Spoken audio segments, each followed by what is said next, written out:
Looking to add an aurora borealis, or perhaps a northern lights, or something like a nebula into your paintings?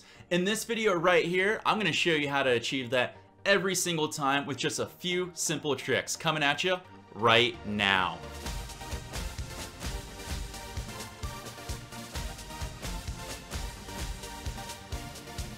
Hey, it's me, Wild, coming at you for my Creative Control playlist, where I bring you the best tips, tricks, and even a painting tutorial, just like this one right here. If this is your first time here, consider subscribing and hitting that bell so you know when my videos go live, because I like to help unlock your creative potential.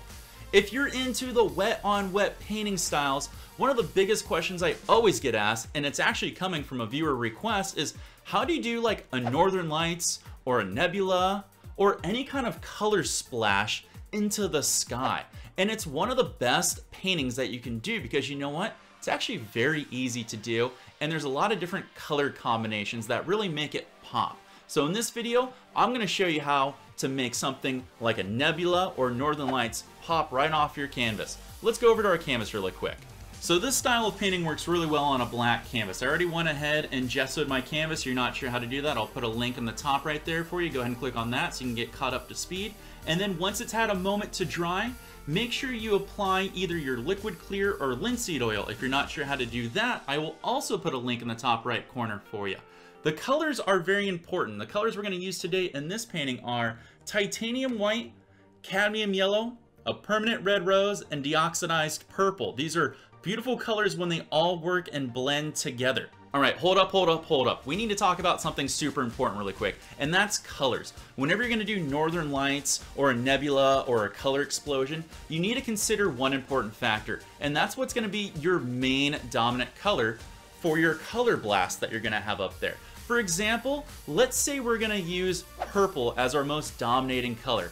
I like to use 3 total colors. So what I want to do is I want to pick the colors that are neighbors to it on the color wheel. So I want to pick maybe like a red and a blue next to purple. Or you can pick the 2 colors to the right of it and go up on that color wheel, or you can go down on the color wheel and go left and use the next neighbor of colors next to that. When you keep this cluster of colors really close together, it makes for a really impactful and natural blending abilities on your canvas that's going to really pay dividends on it. But these are just guidelines. Feel free to use whatever colors you want because it's going to be that more impactful, and it's your world. You can create whatever you want. I just wanted to give you this quick little bro tip whenever you're picking out any of your colors for doing a color explosion on your canvas. These are our 3 colors that are going to make up our nebula or our northern lights or whatever color burst you'd like to call it. Always work from your lightest value down to your medium value and then to your darker value. This way you can kind of save time and only use one brush. You're going to take a little bit of paint and we're going to work it onto our canvas here and work in any type of fashion you want. You can either work up to a spire, work out to a trident, or blend out the colors in any way you want. But make sure we put down our base colors first, which I'm going to do right now. Now that we have all of our base colors put in here, you have the option if you want to work out some of the color. I recommend using a 2-inch brush and gingerly cross-stroking over the sections to get some areas like the yellow to red to blend a little bit or the red to purple to blend a little bit, but you only want to work in just a little bit, which I'm going to do right now. And there you go. We've got all of our colors spread out that we can now pull forward by using a lighter color of white or a combination of white and any of these colors to make these all come forward and pop right at us. There's a few different ways and tools that you can use to achieve this, and I'm going to show you a few right now. For our first tool, you can use a 1-inch brush and just use the corner of the brush and dip it in some lighter color like titanium white, and you can come up here and approach it at a 45-degree angle and start slowly stroking in some circles here in a nice small circular motion and kind of let them flare out at certain points. Tool number 2 is a fan brush. You can actually load this fan brush up with a lot of paint and same thing, attack it with the corner of the brush and pretend you're doing a cloud, but they're just going up in a vertical motion. And just kind of do some small circular motions and again, flare out and even splash in where you would like color to be popping and pulling out of. You can also use the fan brush the way that Nick Hankins likes to do. If you're not familiar with him, he's a CRI instructor. He likes to take the fan brush and put it between his hands and actually load it with white titanium paint and come up here and spiral in a bunch of random motions, which gets you some beautiful effects as well. And the last tool I'm gonna recommend is just a regular old filbert brush. And I do mean old. It's, you know, bending at the end, it's cracking, some of the hairs are splitting in different ways. This is a great tool if you wanna have a little more definition, but still it's gonna have a randomness to it. As you come in here and you start dabbing in certain spots and pushing and striking and moving colors around, it's gonna give you nice little effects. And this is a great tool to end on, because if you wanna add a little more white for contrast against the dark spots, this is a great tool to use as well. I'm gonna create a very light base of just a white pink here. And this way I can get just kind of like a base color going on that I wanna have for a lot of things. And we're gonna do our twirling technique, because that seems like that would be fun for everybody out there to learn. Just go ahead and load up this brush with a lot of paint there, and it doesn't have to be all mixed in perfectly. We're gonna take our paintbrush, put it between our hands, and we're just gonna go in an up-down rolling motion, and we're just gonna go in here and not think too much about it, and kind of have a little bit of fun, and add a few light strikes in here. Now that we got our base in here, we're gonna take a 2-inch brush and use just the upper portion of these bristles here, and we're slowly just gonna circle blend these in here. And we're not gonna fade these out into nothing. We're just pushing this color down and in, because this is gonna be our background of our nebula that we can put even hotter / brighter colors on top of. This is just basically to give you a little bit of ambient light that'll be popping through and giving us some extra colors and beautiful things. So let me go ahead and blend these all in here for you, just very nice and soft.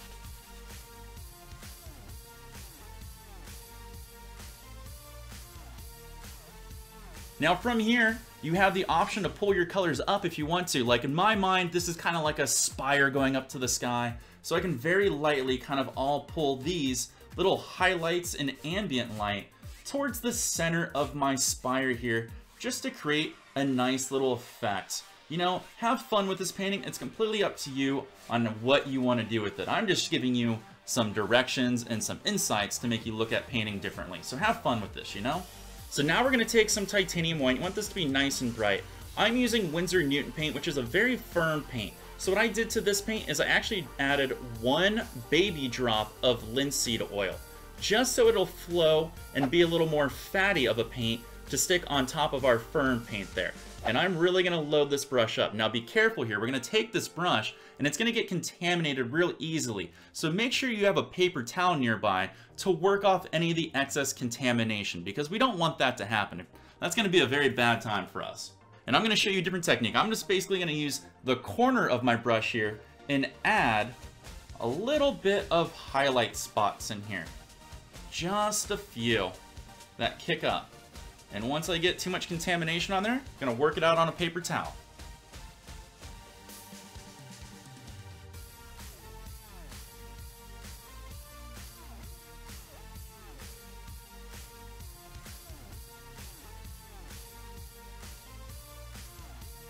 And same thing before, we're gonna take our 2-inch brush and gingerly work these in. These are our highlights, so we don't wanna work these out as much. So I'm just gonna softly blend some of these and even leave some of the crowns at the top untouched, but I'm gonna give them a very light lift here at the end. Remember, we're just trying to create a little bit of texture and depth in here, and to have that, we need to have contrast going on. So we don't want to kill all these dark spots that are sitting way, way, way back there. But again, it's your painting. You can do whatever you want. If you want to have a lot of ambient color and light, you know, it's completely up to you. That's fine. There is no wrong way of doing this style of painting, which is kind of the fun thing about it.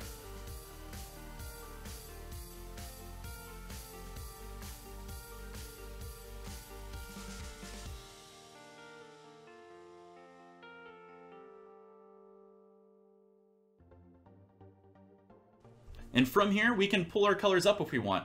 Just very lightly, just scoop them in the general direction that you want, almost like you're lifting a cloud. But to me, like I said, this is kind of like a spire in the sky.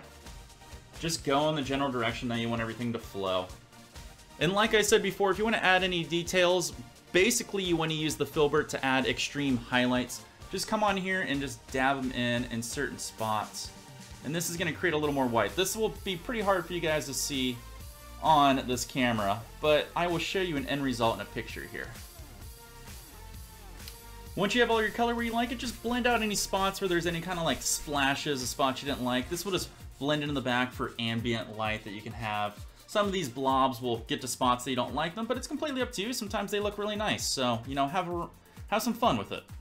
Whenever you do an Aurora Borealis or Northern Lights, or you're gonna add a nebula style to your sky, you really need to consider all the elements that are gonna lay in the midground and foreground. So have fun with it, you know, lay in a nice silhouetted mountain, or perhaps put in some dark silhouetted trees, or give a lake that can reflect all the color. You took a lot of time and effort to add all these beautiful colors. Make sure that you can accentuate them by putting some really strong casting colors next to them, or add a lot of contrast that's gonna make everything pop out. Just make sure you think about where elements are gonna lay, because when you start doing nebula skies or Northern Lights or Aurora Borealis, you kind of have a tendency to go overboard. Most of your paintings will eventually become nothing but sky. So work in very small portions if you can, and do one section at a time. And you know, if you want even more pop or more highlights, don't be afraid to let your base coat of color dry in between, and then come back and tackle it with some brighter colors on top, or even adding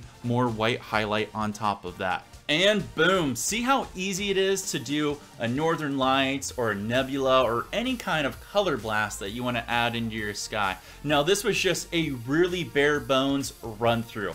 I pushed this out in about 5 to 10 minutes. I suggest you guys take a lot more time when you do it, have fun with it, be really intricate of where you want colors and highlights to pop at, and think about what midground and foreground objects you're going to have in front of that. You don't want to waste too much paint, you know. The more you can save on paint, the more you're gonna save on your pocketbook. That's a bro tip for you. Painting is expensive, as you guys all know out there. If you guys do give this a shot, go ahead and send me a picture on Twitter and Instagram. I'd love to take a look at it, and make sure while you're there, give me a follow. If you guys like this video, let me know by leaving a comment below, because leaving comments is another way that you can help me out, and also give it a nice thumbs up and share it with your friend. If you guys need any more help, let me know. I'm here to help you out any way I can. If you want to go above and beyond, you can help support me by going to my Patreon page. Link is below, and I will be back real soon with another painting tutorial or tip or trick, whichever you guys want. Have a good one, and peace.